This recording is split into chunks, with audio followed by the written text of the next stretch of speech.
আসসালামু আলাইকুম।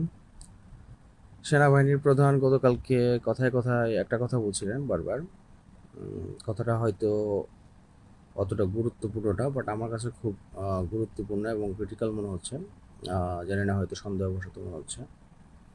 কথাটা হচ্ছে, উনি বারবার বলছিলেন সবার বিচার করা হবে, সবার বিচার করা হবে।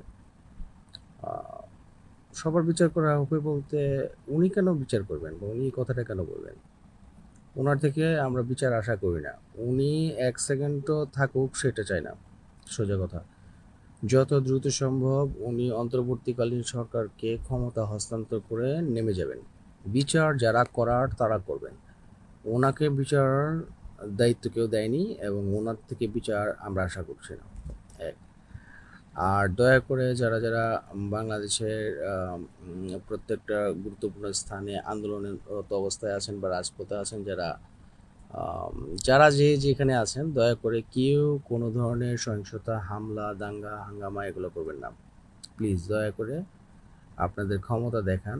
আপনারা যারা মানুষ, আপনাদের মনুষ্যত্ব দেখান। হুম, আপনাদের যদি ক্ষমতা থাকেই, এই যে আন্দোলন করলেন, এই যে বিজয় ছিনিয়ে আনলেন, এই ক্ষমতাটা দেখান। আর কোনো ধরনের সহিংসতা বা দাঙ্গা, হানাহানি, মারামারি এগুলো না করে পারলে আপনার ক্ষমতা দেখান।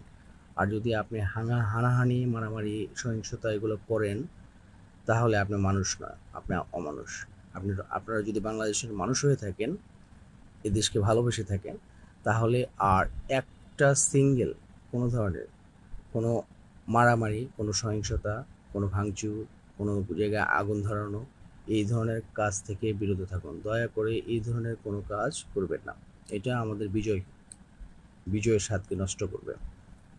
আর কেউ করলে তাকে বিরত করুন, তাকে বাধা দিন। সর্বোপরি আমি আরেকটা জিনিস বলতে চাচ্ছি। অবশ্যই যারা বিভিন্ন বাহিনীতে কর্মরত অবস্থায় ছিলেন, যেমন পুলিশ বাহিনীতে যারা যারা ছিলেন, যাদের বিরুদ্ধে স্পেসিফিক অপরাধ বা যারা দোষী সাব্যস্ত হয়েছে, তারা বাদে তাদেরও বিচার করা হবে। বাট কেউ আইন নিজের হাতে তুলে নেবেন না, কেউ পুলিশের সাথে কোনো খারাপ ব্যবহার করবেন না। তারা আমাদের ভাই, তারাও মানুষ। আহ, তারা হয়তো তাদের অর্ডারের জন্য অনেক কাজে করতে বাধ্য হয়েছে, বা যদিও তারা নিজে থেকে অনেক কিছু করে থাকে, সেটার বিচার পরবর্তী সরকার করবে। তো দয়া করে পুলিশ বাহিনীর সাথে বা আইন শৃঙ্খলা বাহিনীর সাথে কেউ কোনো ধরনের খারাপ ব্যবহার করবেন না।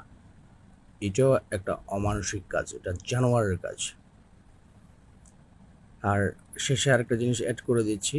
আম, আপনি বিএনপি হতে পারেন, বা আপনি বাংলাদেশের অন্য যে কোনো রাজনৈতিক দল হোক বা সাধারণ মানুষ হতে পারেন।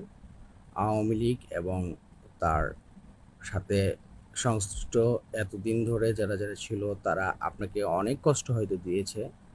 কিন্তু আপনি যদি তাদের বাড়ি ঘর ভাঙচুর করেন বা তাদেরকে একই কাজ করেন আজকে থেকে, তাহলে আপনি তাদের থেকেও খারাপ।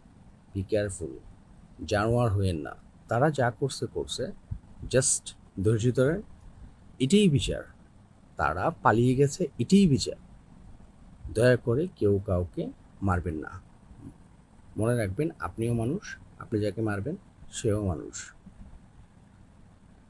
আল্লাহ তাআলা আমাদেরকে সবাইকে বোঝার তৌফিক দান করুক। আমিন। আমাদেরকে সুন্দর একটা বাংলাদেশ দিক। আমিন।